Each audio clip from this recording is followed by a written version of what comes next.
గురించి బయట ప్రపంచంలో మాట్లాడినప్పుడు స్పిరిచువాలిటీస్ ఆర్ సాఫ్ట్ పవర్. అట్లా Telangana culture soft power, Andhra culture soft power. ఏ రాష్ట్రానికైనా, ఏ జాతికైనా, ఏ సమూహానికైనా అదే ఉంటుంది. సో ఆ సాఫ్ట్ పవర్ మీద మేము పనిచేసాం. సో ఎవరైతే సాఫ్ట్ పవర్ మీద పనిచేస్తారో వాళ్ళు చాలా పవర్ఫుల్ ఆర్గనైజేషన్గా ఉంటారు. అంటే ఇవాళ ఆర్ఎస్ఎస్ ఎట్లా అయితే ఒక సాఫ్ట్ హిందుత్వాన్ని ముందుకు తీసుకొచ్చి బీజేపీని మాటిమాటికి ఎన్నికల్లో గెలిపిస్తుందో, అట్లా సాఫ్ట్ పవర్తో పనిచేసే సంస్థలు అంత పవర్ఫుల్గా ఉంటాయి. So Jagruthi is like that. Culture కోసం పనిచేస్తాం మేము. సో నేను మీకు చెప్తే అతిశయోక్తిగా అనిపించవచ్చు, ఏ పార్టీలో ఉన్న వాళ్ళైనా సరే, మేము ఏదైనా ఊరికి పోయినా, ఫంక్షన్ పోయినా నాకు ఒక మాట చెప్తారు. అంటే మీరు బీఆర్ఎస్ టీఆర్ఎస్ మనం పార్టీలు వేరు, కానీ మీరు చేసిన బతుకమ్మ అంటే మాకు చాలా ఇష్టం అండి అని చెప్తారు. మగవాళ్ళు ఆడవాళ్ళు అసలు పార్టీలకు సంబంధం లేకుండా. నిన్న కూడా నేను ఒక చోటుకి వెళ్ళాను, వేరే పార్టీ పర్టికులర్గా వచ్చి మరి, అక్క ఇది మీరు చేసిన పనికి మేము మిమ్మల్ని చాలా అభిమానిస్తామని. ఎందుకంటే ఆ సాఫ్ట్ పవర్ని హార్నెస్ చేసుకున్న వాళ్ళే జాతిని నిలబెట్టుకోగలుగుతారు. సో ఇప్పుడు మనం ప్రత్యేక అస్తిత్వ ఉద్యమాలు చూసినప్పుడు కూడా మనకు అదే అర్థం. ఇప్పుడు మాదిగ జాతికి సంబంధించి మందకృష్ణ అన్న ఫైట్ చేశాడు. అంటే ఐఎమ్ వెరీ ప్రౌడ్ నిజంగా. అసలు పేరు వెనుక నేను మాదిగని అని చెప్పుకునే ఒక ఆత్మగౌరవం తీసుకొచ్చారు. ఇప్పుడు విశారదనాన్న చేస్తున్నాడు అదే పని, నేను మహారాజుని అని చెప్పుకునే పని. సో ఆ సాఫ్ట్ పవర్ ఇంపార్టెంట్. సో ఇప్పుడు నేను ఎక్కడికి వెళ్ళినా, ప్రపంచంలో ఎక్కడికైనా వెళ్ళాను, బై డిఫాల్ట్ నేను జై తెలంగాణ అంట. ఎందుకంటే ఆ పవర్ వేరు ఉంటుంది. దట్ డజంట్ మీన్ వేరే వాళ్ళు వద్దని కాదు, కానీ మనది మనము నిలబెట్టుకుంటూనే, ఎగ్జిస్టెన్స్ని మన నిలబెట్టుకుంటూనే అందరి కోసం పనిచేయాలి. అది చాలా ఇంపార్టెంట్. కానీ మీరు అన్నారు ఆర్ఎస్ఎస్ లాంటి ఒక సాఫ్ట్ పవర్ మీన్స్ మనం ఆత్మానందం బీజేపీని ఇన్నిసార్లు గెలిపిస్తోందని. ఆ రోజు జాగృతి కూడా ఒక సాఫ్ట్ పవర్గానే వచ్చింది కదా. మరి బీఆర్ఎస్ విజయం ఇన్నిసార్లు ఒక 10 సంవత్సరాల అధికారంలో ఉండడము, లేదా తెలంగాణ సాధించడం వెనక వాళ్ళు అంత ఒక పవర్ఫుల్గా ముందుకెళ్ళడం వెనక మీ రోల్ ఉందంటారా? అది వాళ్ళు చెప్పాలండి.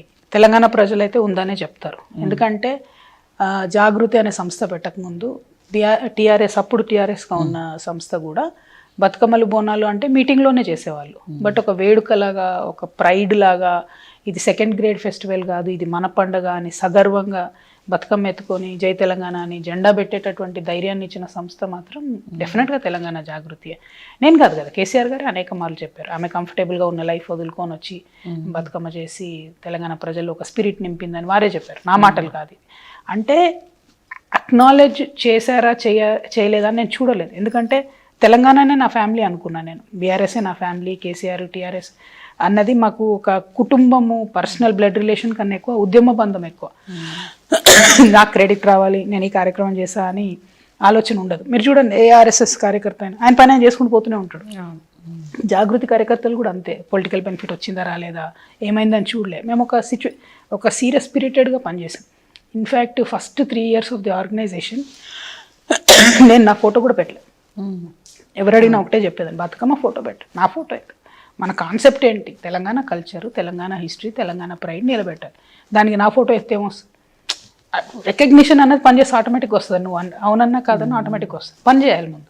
ఆ పని చేసే క్రమంలో చేసుకుంటే వెళ్ళాను తప్పితే నన్ను వాళ్ళు రికగ్నైజ్ చేశారా, నాకు వాళ్ళు క్రెడిట్ ఇచ్చారా అని ఎప్పుడు ఆలోచించాలి.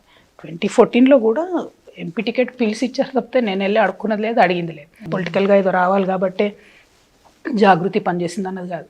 ఇప్పుడు కూడా నాతో పాటు 18, 19, 20 years నుంచి పనిచేస్తున్నటువంటి కార్యకర్తలు అట్లానే ఉన్నారు. వాళ్ళకి ఏమొచ్చింది, ఏం రాలే. నేనైతే జీతాలు ఇవ్వను, అసలు అలవాటే లేదు. ఫుల్ టైమర్స్గా పనిచేస్తారు. ఎందుకోసం? తెలంగాణ కోసం. సో అట్లా ఒక గుంపు యంగ్స్టర్స్ అప్పుడు కనెక్ట్ అయ్యాం అందరం. ఇప్పుడు నా ఏజ్లో 47, 48, 45 ఉన్నటువంటి వాళ్ళు ఎంతోమంది ఉన్నారు నా దగ్గర. అట్లానే ఉన్నారు 19 years నుంచి. ఏమి ఇచ్చింది కవితక్క అని మీరు అడిగితే నేను ₹1 కూడా ఒక పోస్టర్ వేయడానికి కూడా ఎవరికి ఇవ్వలేదు. జస్ట్ కాన్సెప్ట్తో కనెక్ట్ అయ్యాం, కాన్సెప్ట్తోనే ఉండిపోయాం. అధికారంలో ఉన్న 10 సంవత్సరాలు వాళ్ళని చాలా హ్యూమిలేట్ చేశారు బీఆర్ఎస్ వాళ్ళు. ఎక్కడికి వెళ్ళినా మీ జాగృతి వల్ల మీరు పక్క జరగండి, మీకు బీఆర్ఎస్కి ఏం సంబంధం. గెలిచారు కదా, అవసరం తీరింది కదా. ఎమ్మెల్యే స్థాయిలో, జెడ్పీటీసీ స్థాయిలో, సర్పంచ్ స్థాయిలో కూడా చాలా హ్యూమిలేషన్ చేశారు. అయినా వాళ్ళు ఎప్పుడొచ్చి చెప్పినా నేను అనేది, గొడవ పెట్టుకోకండి రా భయ్, మనకు వాళ్ళతో పని లేదు. మనము ఆర్గనైజేషన్ అనేది సొసైటీ కోసం పనిచేస్తున్నాం, మీరు చేసుకుంటూ వెళ్ళిపోండి, మీ పని మీరు చేసుకోండి. అంటే మరి బీఆర్ఎస్ గవర్నమెంట్ ఉంది కదా, ప్రజా సమస్యలు అంటే ప్రజా సమస్యల మీద ఫైట్ చేయాల్సిందే. అది ఎవరున్నా పవర్లో చూసేది లేదు, చేయాల్సిందే అని చెప్పి ఎక్కడికక్కడ చేసుకుంటూ వచ్చాం. సో ఆ ఫ్రిక్షన్ అనేది అండర్ కరెంట్గా ఆల్వేస్ ఉండింది. ఎందుకంటే నేను తీసుకున్న ఐడియాలజీ నుంచి నేను వెనక్కి రాలేదు ఎప్పుడు కూడా. ఆ ఫ్రిక్షన్ ఉంది, అది మెల్లగా పైకి వచ్చింది ఇప్పుడు.